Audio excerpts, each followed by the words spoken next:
नमस्कार दोस्तों, मैं सुमित मिश्रा स्वागत करता हूं एक बार फिर से आप सभी का एमजेटी एजुकेशन में। साथियों, आज यानी 27 अगस्त से ट्रम्प का यूएस का जो टैरिफ था भारत पर वो लागू होने जा रहा है। अब टोटल 50% टैरिफ लगेगा भारत पर। ऐसे में भारत में क्या क्या इफेक्ट देखने को मिलेगा, इसको लेकर के आज की वीडियो में हम लोग जानेंगे। भारतीयों पर क्या इफेक्ट देखने को पड़ेगा, इसको हम लोग डिटेल में समझने वाले हैं। शिक्षा, कमाई, रोजगार, व्यापार, कहां कहां पर क्या क्या इफेक्ट देखने को मिलेगा, पूरी वीडियो एंड तक देखिए, आपको सब कुछ आसान भाषा में समझ में आ जाएगा। साथ ही साथ ये टैरिफ कितना इम्पैक्ट डालने वाला है और भारत ने इसके लिए क्या तोड़ निकाला है, इसको भी आज की ही वीडियो में हम लोग डिस्कस करेंगे। तो आप ये आर्टिकल देख पाओगे। आज से ट्रम्प टैरिफ लागू हो रहा है। ये 9:27 से मतलब भारतीय समय अनुसार लागू हो जाएगा। यूएस के टाइम पीरियड से तो मतलब आप देखोगे तो 27 तारीख को 12 बजे रात वहां करेंगे, लेकिन अपने यहाँ 9:30 बजे के आसपास से ये दिन से शुरू हो जाएगा। यानी उसके बाद कोई भी माल अगर यूएस में जाता है तो उस पर 50% का टैरिफ लगेगा। टैरिफ पहले होता क्या है, इसको आसान भाषा में समझ लेते हैं। देखिए, होता क्या है कि जब कोई एक देश दूसरे देश के बीच में व्यापार करता है तो या तो सामान बेचेगा या तो खरीदेगा। तो जब सामान कोई एक देश दूसरे देश में बेचने जाता है तो वो सामान बेचने से पहले सरकार को कुछ टैक्स देना पड़ता है। आप ऐसा समझो कि आप एक जगह जा करके किसी एक मार्केट में आप अपना ठेला लगाना चाहते हो, दुकान लगाना चाहते हो, और वो एरिया कोई नगर निगम के जोन में आता है, तो वहाँ पर बाकी के दुकानदार टैक्स देते हैं, तो आपको भी वो टैक्स देना पड़ेगा उस जोन में व्यापार करने के लिए। ऐसे ही देशों का भी होता है। आप उनके देश में व्यापार करने जा रहे हो, प्रॉफिट कमाओगे, मुनाफा कमाओगे, तो उनको कुछ न कुछ हिस्सा सरकार को भी देना पड़ेगा। और ऐसा क्यों किया जाता है? ऐसा इसलिए किया जाता है कि आप मार्केट को मैनिपुलेट ना कर पाओ, वहां पर मोनोपोली ना क्रिएट कर पाओ। ऐसा ना हो कि आप इतने सस्ते में अपने माल वहां पर उतार दो कि वहां के जो प्रोड्यूसर्स हैं उनको घाटा होने लगे और उनकी कंपनियां बंद हो जाए। ऐसा ना हो, तो एक मार्केट कंपिटिटिवनेस बनाने रखने के लिए भी किया जाता है और एक प्रॉफिट भी बनाने के लिए किया जाता है। तो अमेरिका ने जो भारत पर टैरिफ लगाए थे, शुरुआत में तो इसने कहा कि हम 25% लगाएंगे, लेकिन 7 अगस्त को अनाउंस किया कि क्योंकि भारत रसिया से बहुत ज़्यादा मात्रा में ऑयल खरीद रहा है, क्रूड ऑयल खरीद रहा है, इस वजह से हम 25% एडिशनल टैरिफ लगाएंगे पेनाल्टी के स्वरूप, यानी टोटल हो जाएगा 50%। लेकिन उन्होंने ये भी कहा इसके लिए हम 21 दिनों के लिए ओपन विंडो रख रहे हैं। 21 दिनों को के बाद ये लागू होने वाला है, यानी 3 वीक के बाद। तो वो अगर 6 अगस्त से 21 दिन जोड़ा जाए तो वो आता है 27 अगस्त। तो 27 अगस्त के दिन से ये लागू होना था टैरिफ। ये विंडो क्यों देते हैं ट्रम्प? इनका सीधा सा एक तरीका है। ये कहते हैं कि नेगोशिएशन इन माय स्टाइल। तो ये इसका इनका तरीका ये है कि हम टैरिफ की घोषणा कर देंगे कि हम तुम पर इतना टैरिफ लगाने जा रहे हैं, और थोड़ा सा समय दे देंगे कि अगर बातचीत करना है, डील करना है, तो आ जाओ हमारे पास, आओ हमसे डील करो, और उसके बाद हम अपनी जो मांग रखेंगे, जो हमें चाहिए वो दे दो, तो फिर हम टैरिफ हटा देंगे, नहीं तो हम टैरिफ लगाएंगे। अब भारत के साथ दिक्कत इनकी ये हो गई, भारत क्यों नहीं झुक रहा है? आप ये भी दिमाग में आया होगा ना कि भाई भारत ने ट्रम्प की बातें मान क्यों नहीं ली? ऐसा क्या हो गया जो ट्रम्प 50% टैरिफ लगा रहे हैं और भारत कुछ कर नहीं रहा है? कारण ये है कि भारत से ये वो डिमांड कर रहे हैं जो भारत चाह करके भी नहीं दे सकता है। अगर भारत ने ऐसा कर दिया तो भारत में भुखमरी की स्थिति आ जाएगी। साथ ही साथ वर्तमान गवर्नमेंट को भी अपना सत्ता बचाए रखने का भी खतरा नजर आने लगेगा, क्योंकि ये डील हो रही थी, ये मांग थी उनकी किसानों को लेकर के। वो एग्रीकल्चर मार्केट में घुसना चाहते थे अमेरिकी। वो चाहते थे कि एग्रीकल्चर इंडस्ट्री का एक्सेस दे दे भारत, अमेरिकी प्रोडक्ट आए, एग्रीकल्चर प्रोडक्ट आए, यहाँ पर बिके, बड़ी बड़ी इंडस्ट्रीज लगे, और भारत के जो छोटे मोटे किसान हैं वो बिल्कुल बर्बाद हो जाए। इसके अलावा वो मीट युक्त मिल्क बेचना चाहते थे, नॉन वेज भी मिल्क आपने सुना भी होगा, पिछले दिनों सुर्खियों में था, वो बेचना चाहते थे। तो मतलब आप समझो कि वो एग्रीकल्चर और ये ग्रोसरीज मार्केट में घुसना चाह रहे थे भारत में। अगर ऐसा हो जाता है तो काफ़ी ज़्यादा नुकसान हो जाता, भारत के किसान खफा हो जाते, और एक बार किसान आंदोलन का हश्र आपने देखा ही था। ये तो बहुत बड़ा हो जाता अगर यहाँ पर सरकार उनको एक्सेस दे देता, तो सरकार भी गिर सकती थी। जब आप ये वीडियो देख रहे होंगे तब तक टैरिफ लागू हो चुका होगा, यानी अब भारतीय कोई गुड्स जाते हैं अमेरिका में बिकने के लिए तो उनको 50% का एक्स्ट्रा टैरिफ देना पड़ेगा। यानी अगर मान लो $100 में कोई सामान बिकता था अभी तक अमेरिका में, भारत में अगर एक टी शर्ट ले लो, मान लो कोई एक टी शर्ट है $100 की अगर है, मान लो, ठीक है, लेट्स से $100 की अगर कोई एक प्रोडक्ट है वो जाता है अमेरिका में बिकने, तो अमेरिकियों को $150 में उसे खरीदना पड़ेगा।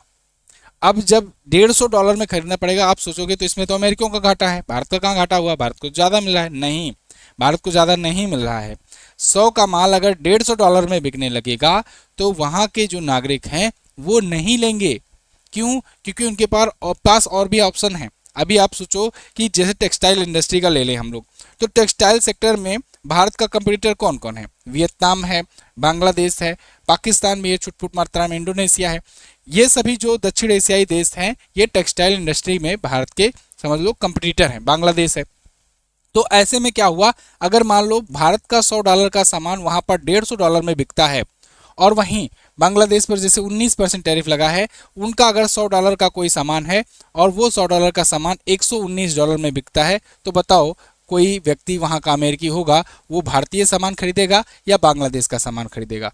सेम प्रोडक्ट है अगर तो बांग्लादेश का निश्चित तौर से खरीदेगा। तो यहाँ पर भारतीय जो एक्सपोर्टर हैं उनको लॉस होगा। जब उनको लॉस होगा तो वो क्या करेंगे, अपने यहाँ प्रोडक्शन कम करेंगे, प्रोडक्शन यूनिट्स घटाएंगे। प्रोडक्शन यूनिट घटाएंगे तो फिर क्या करेंगे, कर्मचारी घटाना पड़ेगा। भाई जब प्रोडक्शन ही बंद हो रहा है, मान लो कि किसी के पास 5 फैक्ट्री है, अब एक्सपोर्ट उतना हो नहीं रहा क्योंकि अमेरिका जो है अच्छा खासा इंपोर्टर है भारत के सामानों का। तो अगर मान लो किसी के पास 5 फैक्ट्रियां हैं और 2 फैक्ट्री का काम बंद हो गया, 2 फैक्ट्री अगर कम कर दो तो 2 फैक्ट्री के कर्मचारी, 2 फैक्ट्री के इकोनॉमी, 2 फैक्ट्री का प्रोडक्शन, सब कुछ ठप पड़ जाएगा। तो वो कर्मचारी हो जाएंगे बेरोजगार, तो बेरोजगारी इससे बढ़ेगी। अब ये तो मैंने आपको एक छोटा सा एग्जांपल दिखाया। अब चलिए पूरा का पूरा इकोनॉमी समझते हैं कि क्या क्या डैमेज होने वाला है। तो सबसे पहले तो देखिए भारत और अमेरिका के बीच में व्यापार कितना है। तो इंडिया और अमेरिका के बीच में कुल ट्रेड जो है 11 लाख करोड़ के आसपास में अभी आज के टाइम पर हो रहा है, जिनमें अमेरिका से भारत को निर्यात होने वाला सामान जो है वो 3.46 लाख करोड़ का है। यानी इतने का हम लोग सामान खरीदते हैं अमेरिका से, इंपोर्ट करते हैं। और भारत से अमेरिका को होने वाला निर्यात, यानी भारत अमेरिका को कितना बेच रहा होता है, ये 7.35 लाख करोड़ का माल होता है। हम लोग इतना प्रतिवर्ष बेच रहे होते हैं अमेरिका को। इसमें फार्मास्यूटिकल्स हैं, टेलीकॉम डिवाइसेस हैं, ज्वेलरी है, पेट्रोलियम है, कपड़े हैं, टेक्सटाइल, ये सब हम लोग बेच रहे होते हैं। कच्चा तेल, पेट्रोलियम, कोयला, हीरा, विमान, अंतरिक्षयान, यात्रा के पुर्जे, ये सब जो है हम लोग खरीद रहे होते हैं। कहाँ से? अमेरिका से। अब 7-7.5 लाख करोड़ का जो एक्सपोर्ट होता है, भारत से जाता है निर्यात, उसमें अगर सेगमेंट वाइज देखना चाहें तो उसमें 22% हिस्सा यानी कि लगभग 1.68 लाख करोड़ का हिस्सा ये मशीनरी सेक्टर का होता है। मशीनरी हम लोग उनको बेच रहे होते हैं। 1.2 लाख करोड़ यानी 16.92% हिस्सा इलेक्ट्रॉनिक प्रोडक्ट हम लोग बेच रहे होते हैं। और 92,000 करोड़ यानी 12.5% 12.25% के आसपास हिस्सा ड्रग और फार्मास्यूटिकल इंडस्ट्रीज से जाता है, एक्सपोर्ट होता है। 87,000 करोड़ का यानी लगभग 11.5% रत्न और ज्वेलरी बेच रहे होते हैं। 82,000 करोड़ के readymade garment, chemical industry 37,000 crore, petroleum product 36,000 crore और अदर प्रोडक्ट में 1.29 लाख करोड़ के प्रोडक्ट हम लोग बेच रहे होते हैं अमेरिका को। इससे अब नुकसान कहाँ कहाँ देखने को मिलेगा, एक एक सेक्टर में देखते हैं। तो jewellery, textile, auto, sea food, in sector का मुनाफा काफ़ी ज़्यादा घट जाएगा क्योंकि यहाँ पर काफ़ी हैवी टैरिफ लग रहा है। अमेरिका में भारतीय सामान महंगे होने से ऑर्डर भी कम हो सकते हैं। निर्यात पर असर होगा, $48.2 बिलियन का निर्यात पर सीधा सीधा असर देखने को मिलेगा। जैसे तिरुपुर जैसे टेक्सटाइल हब जो हैं उनके ऑर्डर कैंसिल हो रहे हैं। सूरत की diamond hub, sea food exporters, इनको भी झटका लगा है और इनमें से कुछ लोग एक्सपोर्ट करना बंद भी कर रहे हैं अमेरिका के लिए। मतलब पहले ही उन्होंने टैरिफ 27 को लागू होना था, उससे पहले ही उन्होंने सप्लाई एक्सपोर्ट करना बंद कर दिया है। अब एक्चुअल में भारत का सबसे बड़ा निर्यातक देश अमेरिका है, यानी भारत सबसे ज़्यादा माल अमेरिका को ही बेच रहा होता है। आप टोटल अगर एक्सपोर्ट में लगाएं देखें तो उसमें 18% अकेले सामान यूएस को बेच रहा होता है भारत, फिर यूएई को 8%, फिर नीदरलैंड को 5%, फिर चीन, सिंगापुर, यूके, सऊदी अरब, इन सब देशों को, बांग्लादेश, जर्मनी, इटली, इन सब देशों को भारत बेच रहा होता है। बाकी की अन्य छोटे मोटे देशों को बाकी के 49% में बेचता है भारत अपना सामान। और ये बात अमेरिका बहुत अच्छे से जानता है कि भारत के सबसे बड़े आयातक तो हम ही हैं, यानी भारत का सबसे बड़ा एक्सपोर्टर अमेरिका ही है। 2024 भर में अगर देख लें केवल, तो भारत ने $87.3 अरब का सामान अमेरिका को निर्यात किया था। अब 50% टैरिफ से ऑर्डर भी कम होगा, इसके अलावा वहाँ पर लोग बेचने से भी बचेंगे, जो एक्सपोर्टर हैं वो भी बचेंगे और ऑर्डर भी आना कम ही हो जाएगा। तो कौन बेचेगा? तो इससे भारत की जीडीपी पर भी सीधा सीधा असर देखने को मिलेगा। भारत की जीडीपी में अनुमान लगाया जा रहा है कि जीडीपी जो ग्रोथ रेट आती है, जो 6.5% के आसपास रहती है, उसमें 0.2% से लेकर 0.6% तक की कमी देखने को मिल सकती है। इसके अलावा जीडीपी में 0.7 से 1% तक की गिरावट भी हो सकती है। भारत की जो टोटल ओवरऑल जीडीपी है उसमें 1% तक की घटोतरी देखने को मिल सकती है। और कोविड के बाद सबसे धीमी ग्रोथ हो सकती है ये। इससे सरकार की कमाई भी कम होगी और रुपया भी और गिर सकता है। अभी के टाइम पर 87.25 के आसपास में जो रुपए की कीमत चल रही है, मतलब कि समझ लो $1 बराबर 87.25 रुपये चल रहा है, वो और गिर करके हो सकता है 90 या फिर उसको भी पार कर जाए। यानी $1 बराबर 90 रुपये या 91 रुपये 92 रुपये तक भी पहुंच सकता है, ये अनुमान बताया जा रहा है।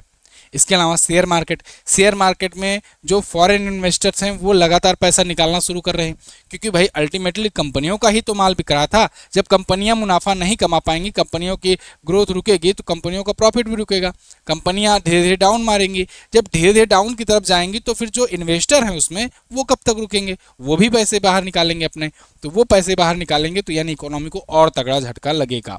टैरिफ की खबर से शेयर बाजार में वैसे ही 3 से 5.5% तक की गिरावट देखी गई है, लेकिन कुछ सेक्टर ऐसे हैं जिन पर असर नहीं देखने को मिल सकता है। हो सकता है ये सेक्टर बच जाएं, जैसे आईटी इंडस्ट्री है। आईटी जो है इंफॉर्मेशन टेक्नोलॉजी, भारत बहुत सारे चीज़ों में सर्विस भी प्रोवाइड करता है। यहाँ से इंडिया में बैठे बैठे टीसीएस हो गया या इन्फोसिस हो गया, विप्रो हो गया, ये सब बहुत सारी आईटी सर्विसेज भी प्रोवाइड करती हैं यूएसए वगैरह में। तो इनको कोई असर नहीं देखने को पड़ेगा। ट्रंप ने बड़ी चालाकी से इनको थोड़ा सा राहत दी है। फार्मास्यूटिकल्स में, फार्मास्यूटिकल जो दवाइयाँ वगैरह हैं, ट्रंप ने कहा है अभी तो यहाँ पर 0% है, लेकिन आगे आने वाले कुछ सालों में हम 125 से 250% तक फार्मास्यूटिकल इंडस्ट्री पर लगाएंगे टैरिफ, क्योंकि अभी के टाइम पर भारत एक काफ़ी अच्छा खासा एक्सपोर्टर है, 40% एक्सपोर्ट करता है वहाँ पर। तो ऐसे में अमेरिका को पता है कि वहाँ पर अभी उनकी कमजोरी है।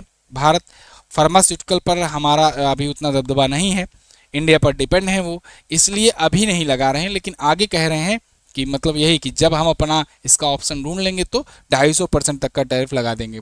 जब ये 250% तक का टैरिफ लगेगा तब इंडिया को भी और भी ज़्यादा झटका लगेगा, क्योंकि इंडिया 40% वहाँ पर एक्सपोर्ट करता है।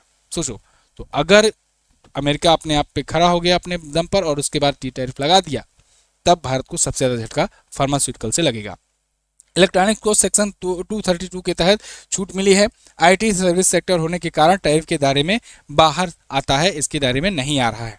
इसके अलावा अब क्या करना होगा, अंतर्राष्ट्रीय व्यापार पर और कौन कौन सा इफेक्ट देखने को मिलेगा। तो देखिए, अब भारत को ना अपने निर्यात के लिए थोड़ा और ऑप्शंस तलाशने होंगे। भारत को अपनी मार्केट को और ज़्यादा डाइवर्सिफाई करना होगा। इसमें कुछ कदम भारत ऑलरेडी उठा रहा है, जैसे बहुत सारे देशों से फ्री ट्रेड एग्रीमेंट किया जा रहा है। अभी आपने देखा ब्रिटेन के साथ भारत ने किया फ्री ट्रेड एग्रीमेंट, मालदीव के साथ बातचीत शुरू हुई है कि हम इनके साथ फ्री ट्रेड एग्रीमेंट करेंगे। इसके अलावा आइसलैंड, लिंक्टेनस्टीन, नॉर्वे, स्विट्जरलैंड, इनके साथ 1 अक्टूबर से डील लागू हो जाएगी फ्री ट्रेड एग्रीमेंट वाली। तो फ्री ट्रेड एग्रीमेंट मतलब कि कोई टैरिफ नहीं लगेगा। जब कोई टैरिफ नहीं लगेगा तो फिर हम अपना सामान आराम से तुम्हारे यहाँ बेचे, तुम अपना सामान हमारे यहाँ बेचो, कोई टैरिफ नहीं लगना है, तो अच्छे से ज़्यादा मात्रा में एक्सपोर्ट होगा वहाँ पर। ब्रिटेन वाला जो है अभी FTA साइन हुआ है, वो अप्रैल 2026 से लागू होगा, मतलब आप समझ लो नए फाइनेंशियल ईयर से लागू होगा।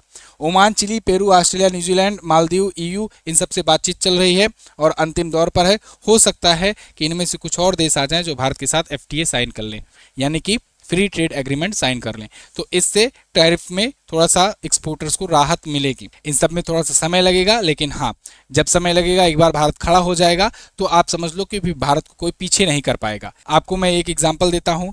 कोविड जब आया था नया नया, तो भारत जो है PPE किट में बहुत पीछे था। बहुत सारे बड़े बड़े हॉस्पिटल में PPE किट अवेलेबल ही नहीं रहा करते थे और भारत इंपोर्ट करता था, दूसरे देशों से मंगाता था, PPE किट खरीदता था, चाइना वगैरह से खरीदता था। उसके बाद भारत अपने डॉक्टरों वगैरह को देता था, स्टाफ को तो बहुत दूर की बात है। लेकिन भारत ने कोविड की महामारी को देखते हुए भारत ने MSME सेक्टर को बोला, जो सेल्फ हेल्पिंग ग्रुप्स होते हैं, स्वयं सहायता समूह की महिलाएं होती हैं, उनको बोला, और सब लोग लग पड़े एक साथ PPE किट वगैरह बनाने और जो एसेंशियल चीज़ है मास्क वगैरह बनाने। इतने लार्ज स्केल पर प्रोडक्शन शुरू हुआ कि भारत ने ना सिर्फ अपने सभी कर्मचारियों को और सबको PPE किट वगैरह पहनाया, बल्कि भारत दूसरा सबसे बड़ा एक्सपोर्टर बन गया, दूसरा सबसे बड़ा निर्यातक बन गया। तो भारतीयों में वो ताकत है, वो क्षमता है, बस एक बार जगाने की ज़रूरत है। भारतीय जो हैं वो हनुमान की तरह हैं, एक बार बजरंग बली को जगा दो, कोई बता दो कि भाई आपके पास इतनी ताकत है, तो उसके बाद फिर देखो, उसके बाद कोई रोक नहीं पाता। तो ऐसे ही इस बार अगर ये ट्रंप का टैरिफ झेल ले जाता है इंडिया, फिर इंडिया को कोई रोक नहीं पाएगा, क्योंकि इंडिया आत्मनिर्भर बनने की तरफ अग्रसर तो है ही है, साथ ही साथ ट्रंप चचा एक सीख भी दे के जा रहे हैं कि कभी भी किसी पर इतना ज़्यादा डिपेंड ना हो कि वो कुछ भी गुलामी कराने के लिए, कुछ भी दबाव बनाने के लिए आपको प्रेशराइज करें। खैर, अगर रूस से तेल की खरीद की हम लोग अगर बात करें तो देखिए, भारत रूस से 17.8 लाख बैरल तेल रोजाना खरीद रहा है आज के टाइम पर।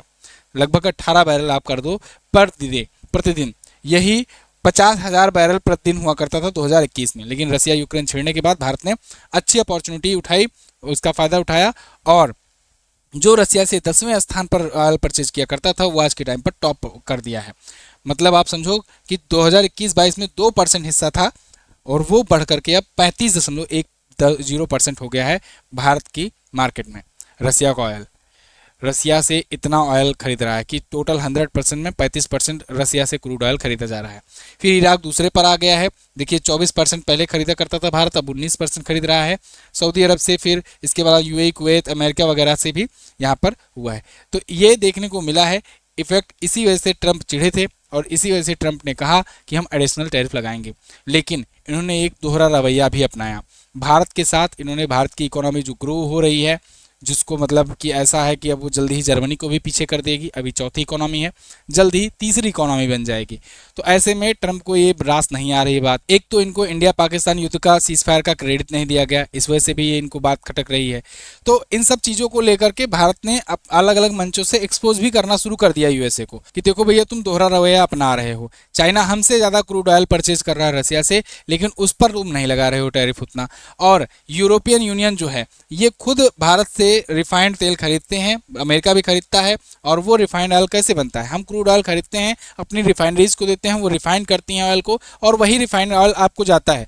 अगर आपको इतनी ही दिक्कत है तो वो रिफाइंड ऑयल ना खरीदो, वही रिफाइंड ऑयल खरीद रहे हो ना सस्ते में। या तो आप महंगा कर रहे हो जब, तो हम भी उसको दोगुना तिगुना कर दें दाम, उसके बाद खरीदो तब पता चले। इसके अलावा साथ ही साथ यूरोपियन यूनियन जो है वो आज के टाइम पर भी जो एलएनजी है, प्राकृतिक गैस है, यानी लिक्विफाइड नेचुरल गैस है, वो आज भी यूरोपियन यूनियन रसिया से खरीद रहा है। तो इन सब में ये दोगलापंथी दिखाना बंद करो और भारत के साथ कोई ढंग की बात करो, डील करो, जो कि आने वाले दिनों में हो सकता है देखने को मिले अक्टूबर से सितंबर में। और अगर ये डील हो जाती है तो हो सकता है ये जो 50% का इफेक्ट है वो कुछ दिनों में ही समाप्त हो जाए। लेकिन आपको क्या लगता है कि क्या ये 50% टैरिफ लगा रहेगा लंबे समय तक, एटलीस्ट ट्रंप के टाइम पीरियड तक, या फिर आने वाले दिनों में 1-2 महीने में ये सेटल डाउन होकर के और कम पर आएगा, कोई ना कोई नई ट्रेड डील होगी? आपको क्या लगता है? आप लोग कमेंट करके ज़रूर बताइएगा। और आई होप आपको ये डिटेल एनालिसिस पसंद आई होगी। अगर पसंद आई है इंडिया यूएस के रिलेशन पर तो आप कमेंट करके ज़रूर बताइएगा कि आई है कि नहीं आई है, आपका क्या ओपिनियन है, ज़रूर कमेंट कीजिए। इसके अलावा वीडियो को लाइक कर दीजिए और चैनल को सब्सक्राइब ज़रूर कर लीजिए, क्योंकि इन डेप्थ एनालिसिस ऐसे ही मैं आपके लिए रोजाना लाया करता हूँ। Thank you so much. जय हिंद, वंदे मातरम।